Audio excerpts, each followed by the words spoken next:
Olá, sejam todos bem-vindos a mais um programa Umbanda sobre um Novo Olhar. Muito obrigado pela sua presença aqui em nosso canal.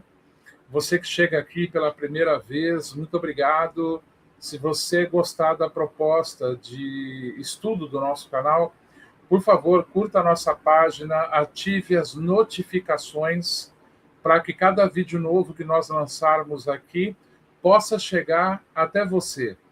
Você que já acompanha o nosso trabalho aqui pelo canal, muito obrigado. Sejam bem-vindos mais uma vez. Eu espero que o material que nós separamos para reflexão nessa noite com vocês possa ser proveitoso, né, para o seu conhecimento e expandir um pouco mais a visão sobre a Umbanda, né, sobre a mediunidade de Umbanda, claro, respeitando opiniões adversas e expondo aqui o nosso ponto de vista. Eu sou Gero Maita, sou médium, escritor e terapeuta, e vou conduzir aqui o programa hoje com vocês, trazendo um título muito interessante. Bom, gente, nós queremos falar no programa de hoje com vocês sobre a frequência vibratória das cachoeiras e das matas. Isso é muito interessante, principalmente porque dentro da Umbanda, né, nós temos um trabalho que é feito dentro da ritualística do terreiro, que se chama lavagem de ori, né? A pessoa vai até a cachoeira e ali ela lava, né, a sua cabeça, descarregando ela de pensamentos confusos e outras ligações que ela adquire ao longo do pensamento, né, que é muito importante para trazermos essa reflexão. Então, quando falamos desse pensamento, quando falamos dessa frequência, esse trabalho, muitas vezes, ele é orientado pelo guia-chefe da casa que a pessoa frequenta como médium, ou muitas vezes é orientado isso através de uma consulta, de um aconselhamento que é feito dentro do terreiro, né? O guia, ao tomar conta da situação emocional e energética da pessoa que ali chega, pede a ela que ela possa ir até a mata, né, passar um dia agradável, uma tarde agradável dentro da mata, ou associar esse trabalho da mata com água. E aí entra o trabalho das cachoeiras, né? Bom, gente, quando falamos de mata dentro da Umbanda, nós nos remetemos ao orixá Oxóssi, né? Oxóssi, que tem diversas interpretações e lendas muito interessantes dele, espalhadas por aí pela internet, né, com colocações muito interessantes, e que também atua como uma expansão de consciência. A expansão de consciência muitas vezes está agregada ao que nós chamamos de prosperidade, como Oxóssi é muito atribuído no panteão africano, né, o orixá da prosperidade. Então, essa interpretação, né, da prosperidade, você vê ela muito clara quando nós falamos da mata em si, né? A variedade de folhas, de raízes, de cascas, de ervas que encontramos ali. Então, isso nos remete à cura, porque dentro do estudo das ervas, nós vamos encontrar dentro da fitoterapia também, né, inúmeros elementos que trabalham a cura física e emocional da pessoa. Tudo bem. Falando de ervas, falando dessa visão de mata, é preciso entender que quando se é direcionado um trabalho para essa região, é preciso olhar folhagens, flores, condição solar, irrigação do solo, para que você possa obter um resultado mais produtivo dentro do seu tratamento. Geralmente, na Umbanda, nós temos a linha dos caboclos juremeiros, né? O caboclo juremeiro é o espírito que estudou sobre as ervas, o espírito que conhece o efeito terapêutico que cada erva vai ter sobre aquela pessoa que está ali em tratamento. Então, geralmente isso também é levado para o terreiro, né? Nós temos o trabalho que tem um nome popular de sacudimento com ervas, ou poderíamos atualizar para passe bioenergético, feito pela entidade manifestada no médium, ou muitas vezes pelo próprio médium, né? Que está trabalhando com as ervas na frequência de Oxóssi e dos caboclos juremeiros. Nós temos as ervas que são espalhadas pelo chão, geralmente as folhas, né?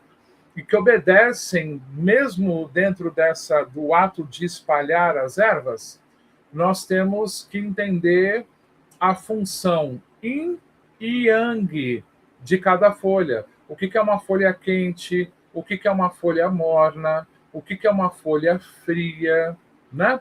Para saber a frequência do trabalho que será executado naquele dia no terreiro. Não é somente sair por aí e ir pegando erva, né? Vou passar na rua, vou pegar a erva e vou jogar lá no chão, vou cantar para os caboclos. Sim, alguma coisa vai acontecer, mas é preciso entender que dentro do trabalho da Umbanda nós temos inúmeros mistérios, que poderíamos aqui também trocar a palavra, por conhecimentos que são aplicados dentro da terapêutica do atendimento no terreiro. Então, muitas vezes, a pessoa, quando adentra um salão ou uma sala de atendimento, ela já está envolta em diversas vibrações energéticas que, às vezes, mesmo ela as desconhece. E ali já começa o trabalho dentro dessa frequência para sua cura, limpeza dos chakras, limpeza dos corpos energéticos e demais atividades que a corrente dos caboclos juremeiros de Oxóssi vão estar trabalhando aquela pessoa dentro do terreiro, né? É muito interessante haver essa expansão de conhecimento do estudo das ervas, porque geralmente a gente vê em alguns cursos, né, que são ministrados por aí, a gente vai ver falar da erva, da sua função energética ligado à visão espiritual e ao orixá que ela pertence. Então você faz o quê? Você faz o banho e você faz a defumação. E existem inúmeras outras oportunidades que nós podemos estar trabalhando com as ervas para obter um resultado muito mais positivo dentro do terreiro. Isso é muito importante, né? Que os filhos de uma casa tenham essa orientação para poderem tirar a mística que é criada em torno das mesmas e se esquecerem de outras propriedades que essas ervas possuem. Então, quando falamos da mata, voltando ao assunto de uma pessoa ser pedido que ela faça uma imersão na mata dentro deste trabalho terapêutico, entra o ato da oferenda, né? Vá até a mata e faça uma oferenda para Oxóssi. Dentro do nosso ponto de vista, o ato de oferendar ele pode ser balanceado. Eu posso fazer essa oferenda para Oxóssi levando frutas, né, colocando elas numa sacola e pedindo à força das matas que abençoe aqueles alimentos para que eu possa distribuí-los para as pessoas que têm fome. Eu sempre digo, nenhum espírito até hoje, pelo menos em nossa casa, veio e reclamou, tá errado o que vocês estão fazendo. Nós não podemos ter um único ponto de vista a respeito dessa questão. Então, entendemos que também muitas vezes podemos nos dirigir dentro de uma mata para plantarmos ervas, para plantarmos árvores frutíferas, por exemplo, consagrando-as ao Oxóssi, né? Ao orixá que rege esse campo, para que elas possam, quando desenvolvidas, alimentarem outras pessoas que passem por ali. E também os animais que vivem nesse local. Hoje que enfrentamos o desmatamento ilegal, a caça ilegal desses animais, né? E que parece que isso fica um pouco desapercebido da nossa vida, né? Então, dentro do nosso ponto de vista, da temática que nossa casa trabalha, nós aplicamos a visita a uma mata para plantar uma árvore frutífera para que ela se desenvolva e possa alimentar vidas.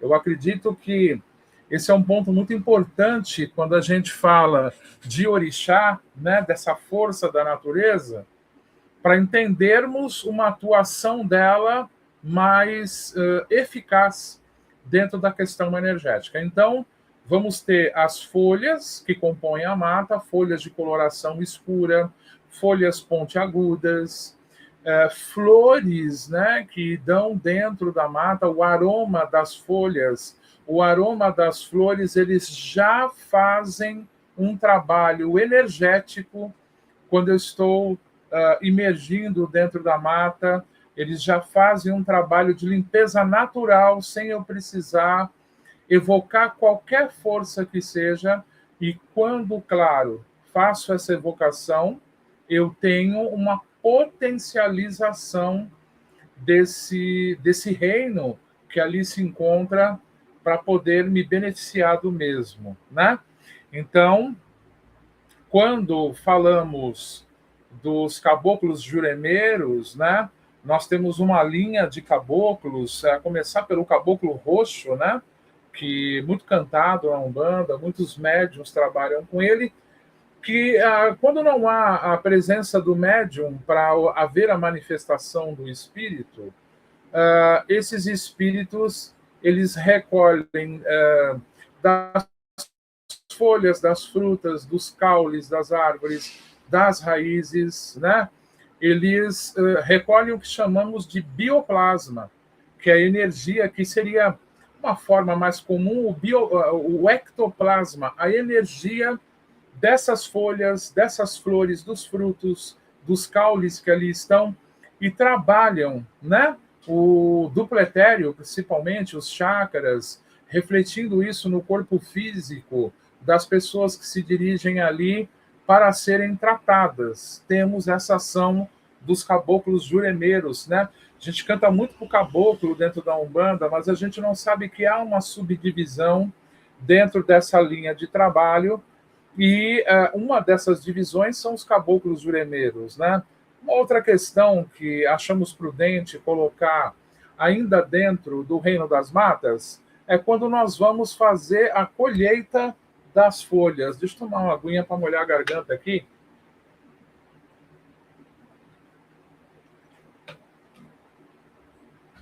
Quando nós falamos da colheita das folhas que serão utilizadas em determinado trabalho, falando aqui da frequência do sol, que é necessário, né, para essas folhas, nós vamos entender que o período correto para que eu possa colher seria entre 9 e, no máximo, às 15 horas da tarde, se queremos uma frequência no momento que entendemos que ocorre a fotossíntese e que vai ser de extrema importância para a eficácia do amaci, da defumação, da atividade que eu quero dedicar para a colheita daquela erva. Então, claro, né, gente?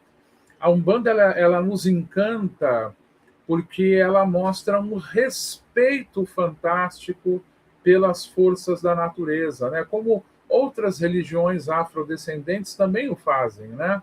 Então, quando adentramos o ponto sagrado do orixá, é preciso entender se eu vou entrar de forma profana, da forma que todo mundo entra, e hoje vemos um desrespeito muito grande, né? As pessoas quebrando galhos nas florestas, abrindo trilhas para ir não sei aonde com facão, cortando ervas raras às vezes, né?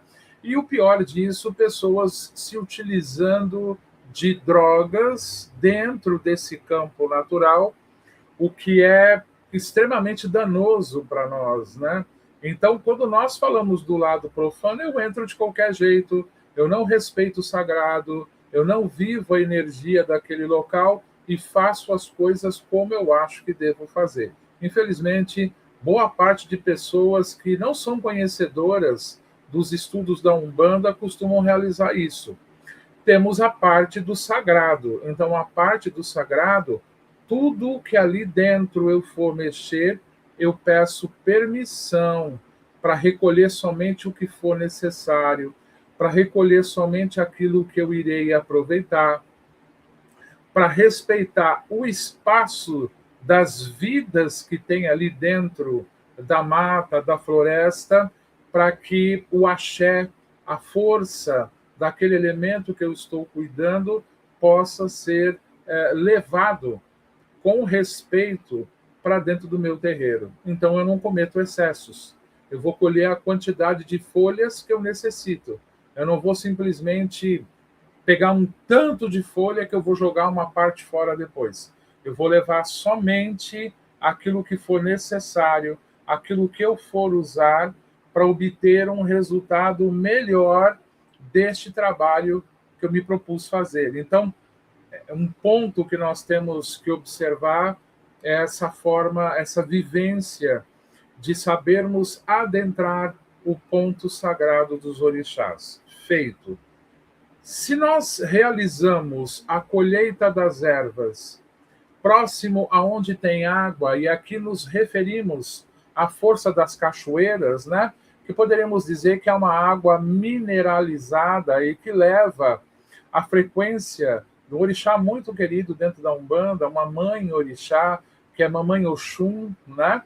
Nós vamos compreender que essa erva tem uma função agregadora de energia a mais por conta da expansão da água que cai das cachoeiras. Então, quando nós olhamos uma cachoeira, é preciso lembrar do caminho que ela faz para chegar até ali. Então, ela passa por raízes, ela passa por rochas, ela passa por locais que têm flores, ela vai se mantendo também com a energia do sol, que nós chamamos de água solarizada, e ali ela cai, né? Então, ali, quando vamos realizar um trabalho de limpeza, por exemplo, dos médiuns de uma casa, temos que também compreender um pouco o que é a frequência desse local. Então, geralmente, há um equilíbrio, né? Quando você vai na cachoeira. Mas ela atua de maneira muito mais intensa na frequência das pessoas que são mais sonhadoras, das pessoas que são muito passivas, das pessoas que têm um amor incondicional e que precisa ser equilibrado. Então é muito interessante, gente, que quando o guia se manifesta no terreiro e ele chega para uma pessoa e fala: olha, você precisa fazer isso lá na mata e na cachoeira, ele sabe qual que é o tipo psicológico e energético dessa pessoa. Portanto, eu não posso acordar de manhã e falar: vou tomar um banho de cachoeira. Eu posso fazer, mas sabendo que se eu quero me utilizar das funções terapêuticas de maneira mais eficaz dentro de uma cachoeira, eu preciso entender que frequência de pessoas que eu estarei mandando para ali, né? Então, pessoas que são mais nervosas, pessoas que são mais atiradas, geralmente os guias podem encaminhar para a área de vegetação que cresce diante de um morro, por exemplo, ou de uma pedreira, para que ali elas possam se descarregar e se equilibrarem.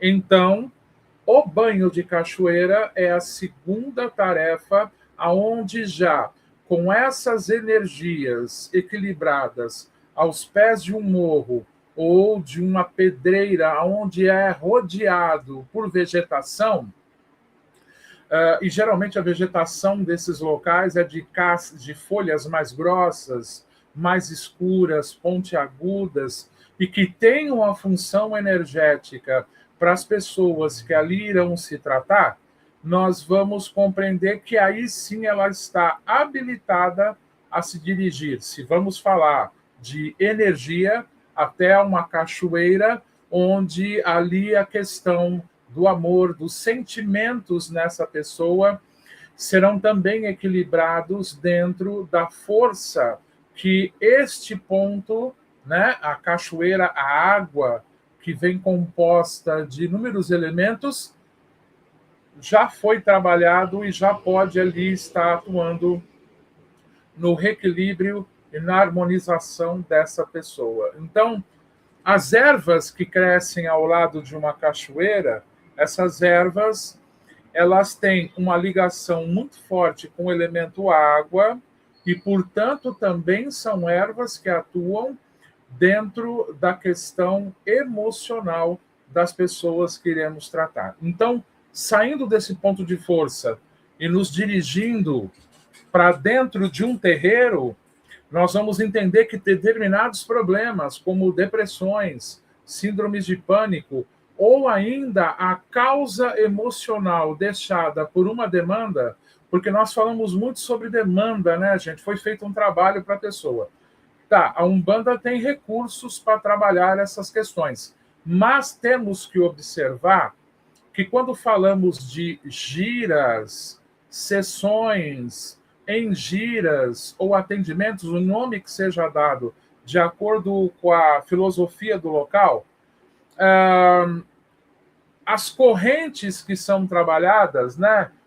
Preto velho ou pai velho, caboclos, caboclas, baianos, herês, a linha de esquerda, né? E demais linhas, boiadeiros, marinheiros e por aí afora vai. Essas sessões, quando são coordenadas pelo guia-chefe, porque não é o dirigente que escolhe isso, mas sim o guia-chefe da casa, essas sessões serão ministradas de acordo com o equilíbrio energético das pessoas que estão indo, entendermos dentro da cultura do terreiro essa aplicação como é feita. Então, estas ervas colhidas aos pés de uma cachoeira e levadas ou mesmo o trabalho parece que caiu, mas estamos retornando de onde nós paramos, tá? Então, essas ervas colhidas aos pés de uma cachoeira e conduzidas com trabalho dentro do terreiro têm a mesma frequência que eu levar o médium ou o consulente até os pés dessa cachoeira rodeada pela mata ou dentro da mata para a realização desse trabalho, desses atendimentos. A Umbanda, ela é rica em informações. O que nós precisamos sempre é observar o local que estamos frequentando e os ensinamentos que são ministrados dentro do mesmo. Porque há não uma simbologia, como muitas pessoas falam, mas há um fundamento, ou seja, há algo a mais do que os nossos olhos veem para que possamos obter o melhor resultado possível. Nessa série de estudos que estamos aqui no nosso canal realizando, nós vamos trazer a visão sobre alguns pontos de força, ainda abordando a questão de ervas, não somente no ponto da cachoeira. No nosso próximo programa, nós vamos querer estar aqui falando com vocês sobre a erva em locais onde a água é salgada, onde há uma fonte d'água, qual é a energia e como ela pode, dentro das correntes de Umbanda, serem benéficas para a nossa vida e para a vida, muitas vezes, dos consulentes que ali estão sendo indicados para trabalhar. Eu espero que você tenha gostado desse vídeo. Nossa proposta aqui são vídeos mais curtos, mas com conteúdo que faça você pensar. Vamos estar aqui retornando na semana que vem com mais um tema de abordagem dentro desse campo, que compõe um estudo, né, sobre frequência vibratória, né, gente, de ervas e os campos de força em que a Umbanda trabalha.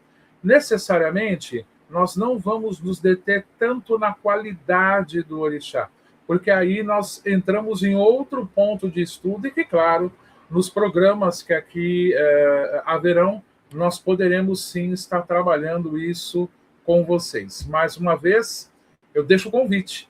Você gostou do material que aqui foi exposto hoje? Por favor, curta a nossa página, nos siga, ative as notificações para que você possa receber todos os nossos estudos que são semanais, né, aqui em nosso canal. Você que já nos acompanha, muito obrigado. Eu rogo a Deus e aos orixás que abençoem todos vocês. Eu sou Jairo Maita e semana que vem estou de volta aqui com mais um programa Umbanda sobre um novo olhar. Tchau, gente.